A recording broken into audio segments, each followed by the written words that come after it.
Hill. Enough coffee. Live. Woo. Okay, you got to bear with me on this one. Ready for it? No. Live from Robbie's Starbucks. Already hate it. Citizen Journalist Seminar called How to Complain When the Black Woman from Harvard with the PhD steals the white guy from Indiana's job, even though they are not even really competing in the same field or for the same job or at the same company. 101. That's the 101 course. Yeah. That feels advanced. It's an all-new, terrific Tuesday edition of Business Pants, joined by Analyst Hall Matt Moscardi. Whoa. You know, the only part of the sentence you have to get right is the name of the show. That's the one you fumble. Business something or other. On today's Shine Bright Like a Jamie Dimon called June 3rd, 2025.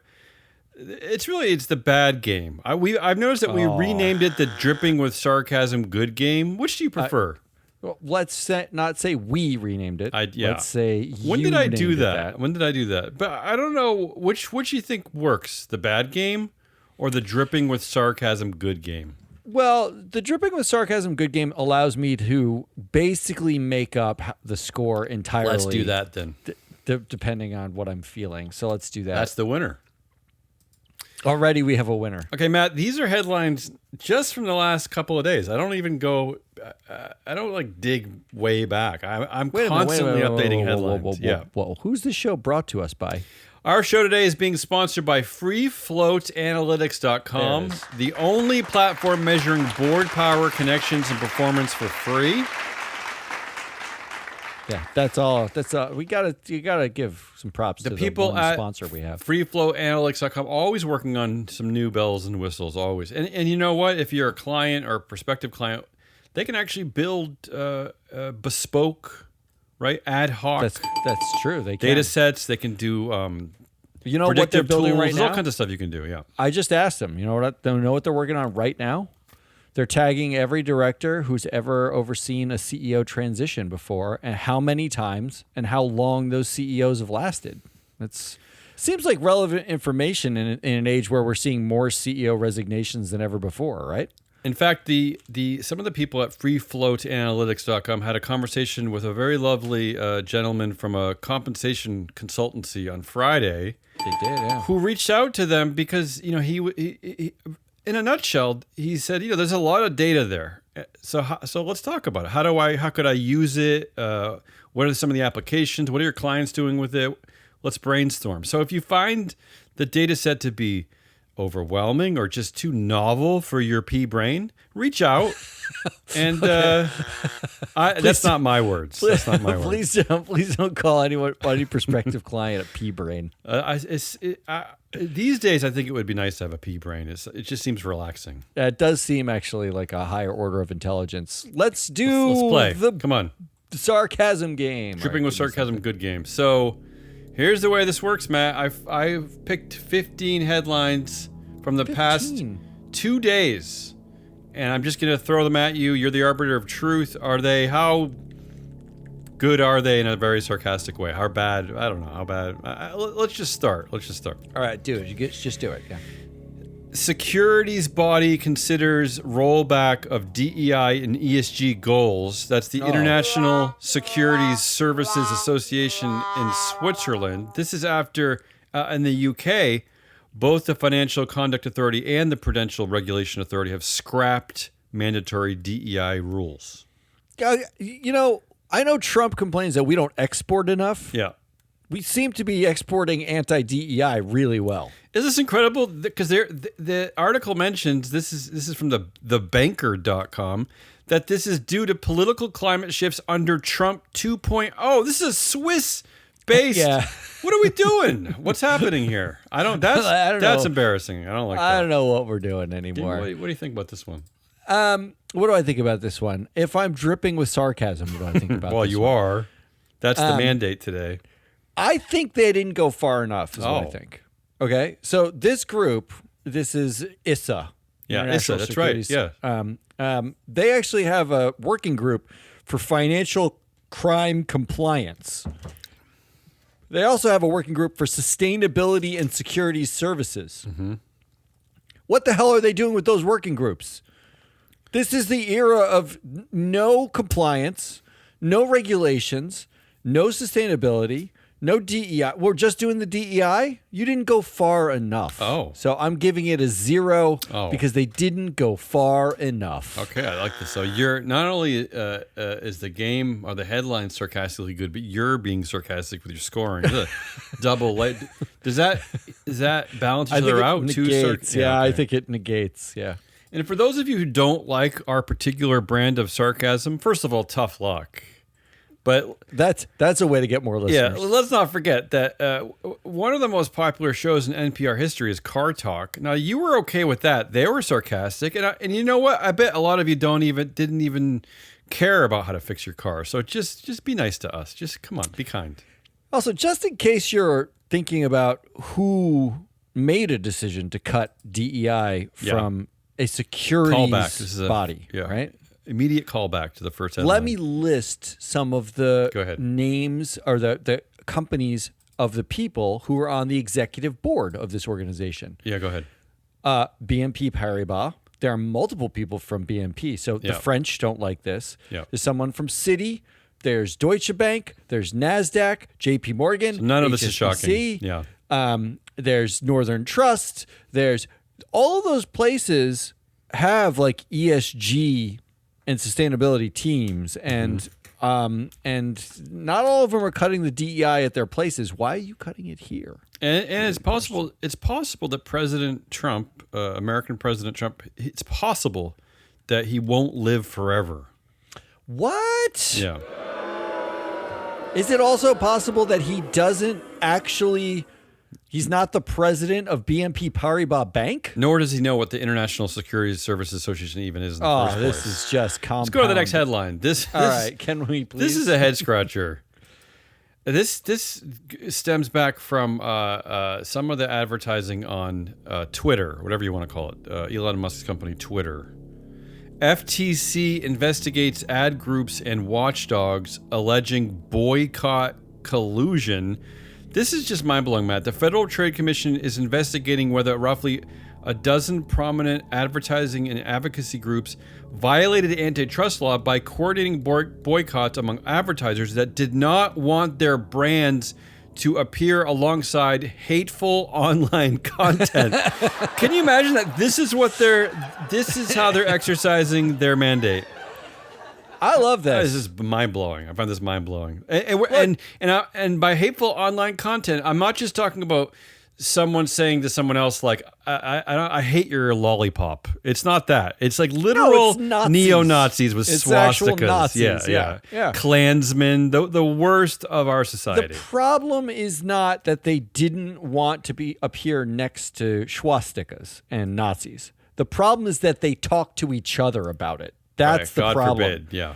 Because God forbid you have peers. Probably, can you imagine being like Jerry and Sector 7G calling up somebody at a friendly company and being like, is your Twitter feed also full of Nazis? Yeah.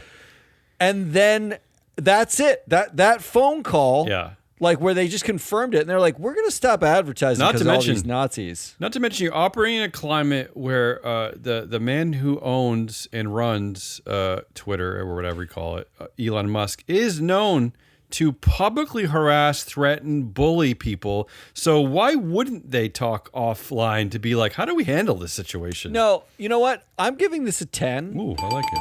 And I'm giving it a 10 for the following reason. Yeah. We talked at the time and continually about how companies make a choice to continue to advertise in these places at all. Or post anything. Have accounts. Yeah. They have, offices in Florida. They have offices they have determined that despite the rhetoric, despite the, hate content, it is in their fiscal interest somehow to continue to have a relationship with these platforms. Well, it's not. Now It's definitely not, and it's your fault. So I'm giving this a 10 because this was foreseeable, it was inevitable, and it's I don't know what to tell you, companies. You can't be angry about this. Now you're going to spend your time in court fighting stupid idiotic billionaires. That's what you're going to do. I don't know if I'm rooting for 0 or a 10 in this game. I don't. It's That's a just 10. a complete confusing game. The next headline: Climate startups are pausing operations, cutting staff, and entering bankruptcy as Trump policies bite. The Energy Department announced nearly $4 billion worth of funding cuts for clean energy and climate projects this past weekend. I don't think there's a way to spin this one sarcastically. No, Is there? it sucks. This one just sucks. Just straight sucks. Yeah. So I'm either giving it a 10 for maximum suctitude, that would seem right or I'm giving it a 0 for really being the worst. for sarcastic goodness. Sad. Yeah. Where are you I'm landing? going to give it a 10 for suctitude. Yeah, it's a bad one. There's nothing good about that. There's no yeah. commentary. There's nothing good. Let's go back to Europe. This is an odd one, and I do want to hear your opinion on this. Allianz GI. Allianz. Oh, wait. Yeah? Allianz? Allianz Global Investors. Yeah, there you go. Is that, how do you say that? Allianz GI? Allianz G? How do you? Yeah, Allianz like G? gastrointestinal, GI. Yeah. Says the first ESG defense allocations likely this year. So they expect that some of its ESG funds to start adding defense holdings. Proof that Defense ESG holdings. fund Yeah. is not a thing. Well, I'm Not a thing. I don't know what to say about this one. I love it because I love all these. They're proving our points continually. ESG fund is not a thing. ESG's data. It's definitely not that's political. We know it's not political. All they're saying is there's a fund where we're using a whole lot of other data to also make decisions. So it sounds like you're okay with this. Then it sounds like you're okay with that. Well, they're basically saying we didn't decide to put like blinders on the sides of our eyes, wear a hat and a hood over that, and sunglasses when we look at information about investing. They decided to take all those things off and look at all the data and make a fund out of it. So adding defense allocations to an ESG fund is simply saying we've decided when looking at the data that blowing shit up is fine. It's a great investment. That probably have a blow shit up data point. That's what they're using. Or building. I think Sustainalytics built that in, didn't they? Or building like ESG shields, big giant shields. Yeah. To block you from the genitals of DEI, right? Okay, you're going pretty far now. Give me a score on this one. I love it. It's a 10. Let's give it a 10. We're just going to go straight 10s. Europe, I know you're listening. I rely on you for to do the opposite of this kind of nonsense, like getting rid of DEI goals and this is fine. Honestly, investing in war. Every time you see this, it was all kabuki theater. It's not like Allianz, like sat at the table and was like, we are where we want to save the world. They will do whatever it takes to maximize capital inflows and making money. Let's stay in Europe. Let's stay in Europe for the next headline. The EU. Oh, this is like a whole EU show. The European Commission will propose more flexible climate goal in July. So the proposal, like a yoga goal? The proposal will set an EU goal to cut net greenhouse gas emissions 90% by 2040. However, the EU plans to add flexibilities to that target, which could reduce what it demands from domestic industries. So basically, it's not really a. Is it still a goal? If it's flexible goal, is it still a goal? Like if you're doing your driver's test, you know how you're supposed to stop at a stop sign. You're not supposed to do a roll stop. But if they say it's flexible, you can stop or you can roll. That's perfect. Yeah. But then if you roll, you didn't stop. Do you not get your license? Like, how does that work? Like, is that a stop? I don't really understand any of this. Yeah. I like that analogy because much like in that analogy, if there are cars going in the opposite directions and you do a roll stop, you get run over. The cars don't care whether you have a flexible goal or a real goal like stopping. Mm-hmm. And in this case, the climate doesn't care whether your goals are flexible or not. That's true. Yeah, it doesn't. It doesn't give a fuck. Yeah. You're dead. So this one I don't like because this one seems like a yoga goal. Like, what are we doing, right? Like, there's no sarcasm in that. That's not funny. That's not like ironic. And again, it's out of a political body that we expect to be the adults in this arena. We expect them not to waver on things like climate goals just because there's a bloated, fatuous U.S. president. You all know that the science doesn't care about your policy. Yeah, and also doesn't care who wins popular elections. No, doesn't care. Like, when the ice caps melt, because it's 85 degrees higher on this planet, your flexible goal won't matter that much. Yeah. Like, we won't be celebrating your flexibility in allowing people to not emit. So I'm giving this a 0. Oh, good. I like how you're completely bipolar on this game so far, just zeros and tens. I'm mentally tracking. I just wanted to average to a 5 because I don't know what to score. Here's the next one. Thank God we're out of Europe, at least for the next one. Meta. You love Meta. Meta platforms. I don't know if it's thank God we're in Meta. Meta wants to replace its human workers with AI to review privacy and societal risks. Oh, boy. Oh, finally. According to the company's internal documents obtained by NPR, the algorithm could automate up to 90% of all risk assessments previously done by people. This means that essential updates to Meta's safety features, programming, and content sharing capabilities will be mainly optimized by AI. Matt, I say this because I have been using AI for very simple tasks. So I use... every week for the Proxy Countdown show, I have to look at sometimes several hundred companies that have voting results, upcoming meetings, blah, blah, blah. I've been trying to use AI to help me fill out my spreadsheets. It's always wrong. Not only is it always wrong, but 1 week it works, 1 week it doesn't. 1 hour it works, 5 minutes later it works, or it doesn't work, or it changes its mind, or the figures change, or it's mind blowing how inaccurate the whole thing can be. And this is from company to company. I will switch back and forth like 3 or 4 different platforms. It's a mind-boggling mess, which is not to say that, hey, I get it. It takes time to build things that work appropriately, but that companies are already shifting things like this over to AI. My mind is a bit scarred with that thought. What do you think about this one? Well, my first thought was, could AI do worse than Meta? Well, it's Mark Zuckerberg. Okay, right? I like this version. I like the perspective you're taking, because maybe the workers there are more allegiant to Mark Zuckerberg, and they don't actually care about the safety, the societal risks in the first place.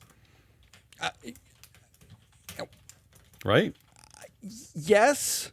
Right? No, because I mean, like, we just had Elon Musk train the AI to say there's a white genocide in South Africa, though. Yeah. Like, it just says that. Well, train, you mean tell. But yes. Yes, tell. Yeah. But I did just type into ChatGPT, here's what I typed, should Meta use AI to police privacy and societal issues on its platform? Oh, I like this. And ChatGPT, in a very diplomatic way, said whether they should depends. Yeah. Here's some arguments for and against. And then I said, just answer what you do. Like, what would you do? Yeah. And it says Meta should use AI as a tool, not as the decision maker. Oh. So if they turn on the AI to police this stuff, will the AI say, you idiots, I'm not equipped to do this? They'll just sort of stop. They'll stop themselves. They'll stop themselves because it is not equipped to get that thing done. Something tells me that Mark will then just reprogram it. Yes, that's correct. People think, go ahead. I think having anything other than Mark making these decisions is probably like a step up, even if it's only like 2% better. I like this. I'm going to give it a 10.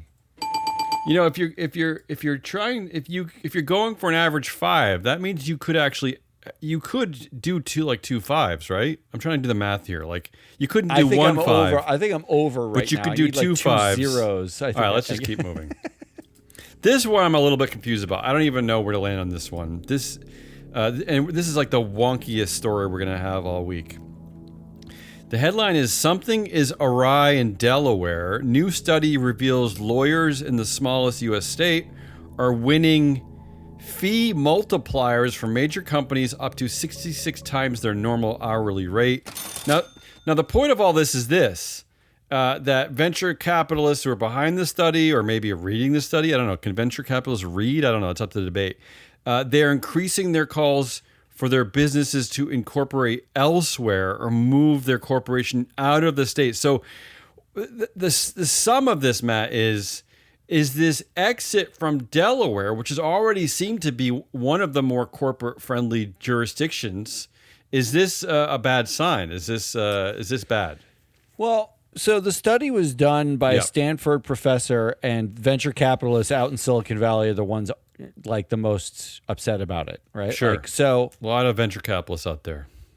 It feels like it might be like a couple of startup-y tech bros who are upset, providing cover for their Dexit, for the Delaware exit. Yeah, I mean, doesn't it feel kind of like that? Their race to Texas. I mean, like, I don't know. Look, I don't know if it's true or not. I haven't read the study, but I do know that it's highly localized, and like 7 people on the planet care a lot about it. And it was inevitable that, like, in a capitalist system, if everyone's in Delaware, that it would cost more to find a lawyer to file in Delaware because everyone wants to be in Delaware, right? Like, you charge more. Just like if you don't want to be put in prison in our current judicial system, you do have to pay more for the lawyer who will help you stay out of prison, right? You can't. Exactly. Unfortunately, you can't just go to the dude who works above the subway who just graduated law school at Ed's University. You could, but good luck with that. It would not go as well. Wouldn't go well.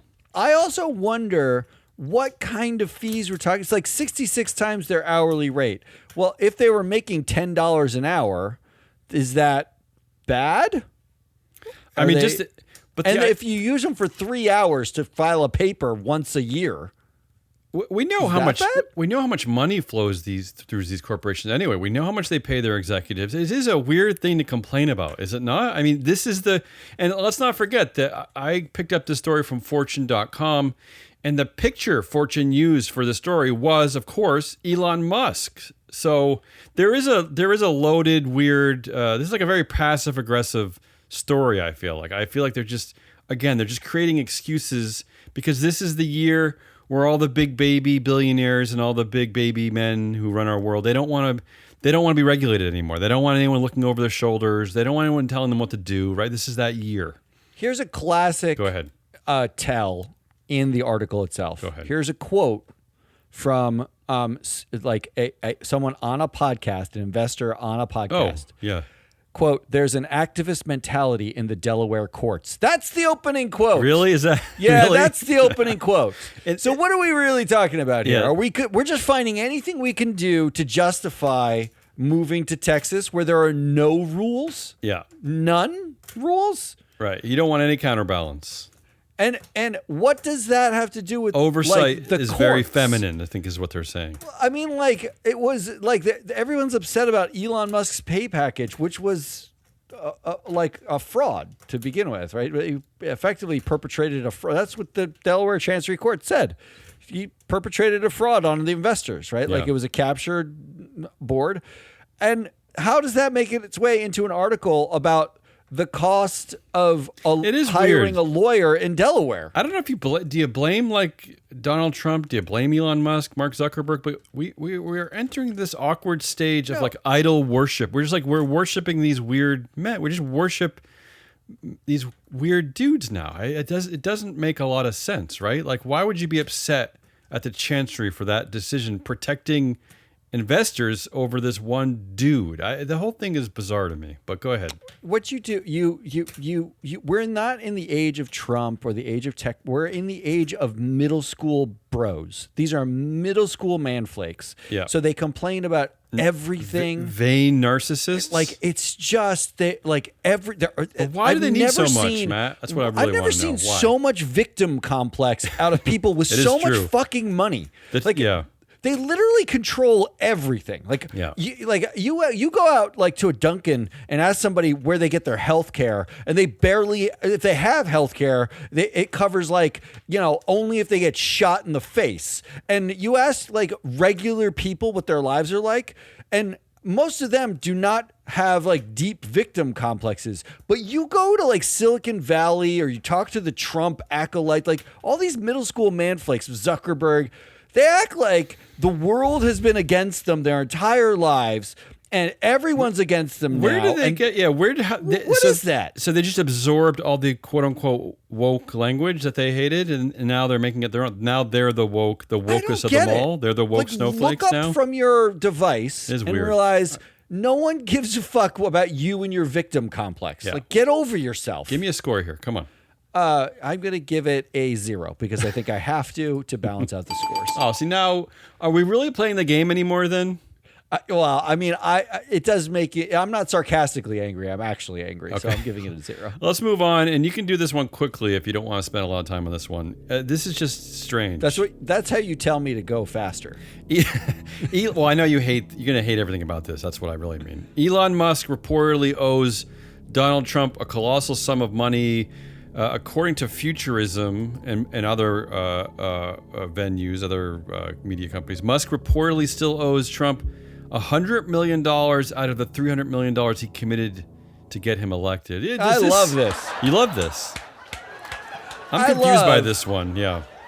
I love the fact that a guy who doesn't pay his bills ever is short shrifting another guy who doesn't pay his bills ever. Right? Yeah. Like, isn't that both of their MOs? They sue everyone who like says anything about them, disagrees with them. They try to use bully tactics for everything. Yeah, they use government resources to build their companies. Oh, and yet, it's fabulous. It's like, we're willing to take in one direction. Yell at those government resources. Yeah. And now one guy who does all that is doing that to the other guy who does all that. Like, this is apex predators of grift at each other. Give me a score. It's fabulous. Give me a score. It's a 10. Yeah, it's definitely a 10. I don't hate this. I love this. Here we go. I'll get your mood back down to the floor. Next headline: Secret Open AI memo. That's already bad. Already bad. You can't start a sentence with that. Because again, this is the stupid company where their baby college dropout CEO overlord refused to listen to its own board, because the board was doing its job and trying to remove him because he wasn't sharing information. He was going against the mandate of the company. But anyway, this is the guy who refuses to listen to anyone. So here's the headline. Secret OpenAI memo describes plans to make users rely on entity. So they want plans to build out ChatGPT as an integral part of users' lives, acting as an entity that would understand them and be their interface to the internet. I don't even know. Oh, you know what our problem has been? Go ahead. Not enough access to the internet. That's been the problem. Yeah. For, like, society is crumbling because I don't have something that I can ask at any second of any day the answer to the most inane, pointless question. This is despite, didn't you... What do I do with a splinter? Didn't you reference a report last week that like 50% of young people wish the internet was never invented? Oh, it's more than that. I think it was 70% of Gen Z wishes the internet wasn't invented. And again, this is the key reason why I constantly yell at these dictatorship companies, these bros who run things without any oversight, is that they never stop to ask what people actually want or need. They're just steamrolling ahead. They're just steamrolling ahead because it enriches them with fame and money. That's it. That's all they need. My problem here is I don't know how to score this because this is one of the worst things I've ever heard. Yeah. And I don't know how to feel sarcastically about the worst thing I've ever heard, right? Especially when you combine this with the fact that your earlier story was flexible climate goals and climate startups basically getting no capital. Right. And what we're replacing that with is an entity who's basically going to sit next to us, listen to our every thought and move, and distract us from the fact that outside of our window, everything's on fire. Yeah. I don't feel good about it. It's a 0. One more, and then we'll end the show in a speed round. We'll end the show in a speed round. Bring me up. Bring me back up. No, again. I don't know. I don't know where we're going to go on this one. And then we'll end. This is the bad game. This is the Dripping with Sarcasm good game for June 3rd, 2025. This is kind of a nice segue from the last one. Humans will live forever by 2050 thanks to android bodies and AI minds. Ooh. Futurologist Dr. Ian Pearson believes advances in computing, genetic engineering, and robotics will let people become immortal. Quote, by 2050, it will only really be for the rich and famous, though, he says. Ooh. Yeah. What was that movie with Matt Damon where there was like the Elysium? Wasn't that like where like there's a floating like spaceship and then Another the people entity? who lived on the Earth yeah. and it was a hellhole and the people in the spaceship like had access to like computers. Is this why Musk wants to get to Mars so quickly? Mostly I want to just pause. Yeah. And consider 2050. Yeah. The 25 year by years from which we can't achieve anything climate related. No. It's too expensive. It's No. too impossible. We'll never do it. But according to Musk, we will have a robot army. We'll be living on Mars. All these other great things. And Dr. Ian Pearson says we'll be basically live forever. immortal. We will be immortal in a place that is uninhabitable. That's what we want to achieve. You know what it makes me think? Much like the failed WeWork governance plan that they put in their IPO that ultimately blew up the company, where they basically said that if the CEO dies, all the power gets handed over to his wife. Why don't we try to make CEOs immortal? Why don't we some kind of a governance clause that says that Mark Zuckerberg or his entity will always run Facebook forever, no matter what? His like a royal clause, but his AI entity or whatever it is. Yeah. Ooh, I like that a lot. Yeah, why don't we go for that? Ooh, you just changed this from I hated it to I love it. All right, give me a score. Come on. Which means I have to give it a 5. All right, let's. In the middle. Oh, you kind of just ruined the score. Good. I don't know. We have 5 more. Let's go speed round now. Okay. Speed round. Do we want speed round music? Yes, go this? for it. All right. Let's. I don't know. Let's just do some speed round music. Oh. CEO pay rose nearly 10% in 2024. Associated Press analysis finds. Thank God they're finally getting paid. 10. Alaska will lose 69% of its glacier mass under current climate change pledges. Where are we going to ski? 0. Women run 11% of Fortune 500 companies in 2025, but progress is still slow. Doesn't that 11%, doesn't that already indicate that progress is slow? They had to add that to the headline? Just in case I was confused. Jesus Christ. 11% wasn't a lot. Yeah. They made sure I understood. What kind of a world is this? Well, go look, ahead. the fact is Vivek Ramaswamy said here. Speed round, the reason for that was CRT. So I'm going to give this a 7. Oh, now you're really messing up the scoring. 2 more headlines. Dollar General posts record sales as bargain stores attract more people anxious about the economy. You know what? This is a 0 because Dollar General doesn't sell anything for $1 anymore. That's just lying. And finally, here's the headline. Jamie Dimon for president. Why the banking CEO would be a welcome alternative for many voters. You're buzzing, but you would take him in a heartbeat over the current president, would you not? The number of Jamie Dimon says headlines, I think he thinks more, obviously. Like he has more thoughts in his head. Well, of course. Why do I have to listen to blowhard white men for the rest of my life? I already am one. I know what it sounds like. What does this rumor really, though, say about the current state of being a CEO in America, right? Because do you know how many constant rumors there are, especially around Jamie Dimon, but on other CEOs about whether they should be president, will be president? It's just that's what everyone likes to talk about. It's just... White guy with money says possible presidential run. You don't like that Could one. be Give president. me a score. Come on, I'm tired of it. I'll give it a 0. All right.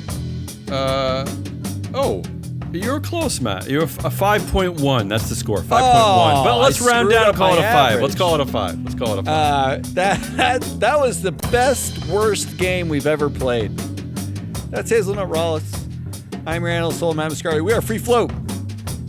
If you like this and you want some data to back up these blowhardy words, go to freeflowanalytics.com. Oh, there's so much data. Sign up with an email address. All you need is an email address, not a credit card, there is not a place on the internet, even if the internet is an entity sitting next to you, there is not another place on the internet where for your email address, you can see 90,000 active people running companies, data about how powerful they are at those companies, data about their performance, how connected they are. There's so much you can see. And just think of the applications. Doesn't it make you want to play like fantasy board director games? It does. So go do that. Also check out our other podcasts, Shareholder Primacy, coming out on Wednesday. And you can check out our Friday wrap of the week this Friday. Until then,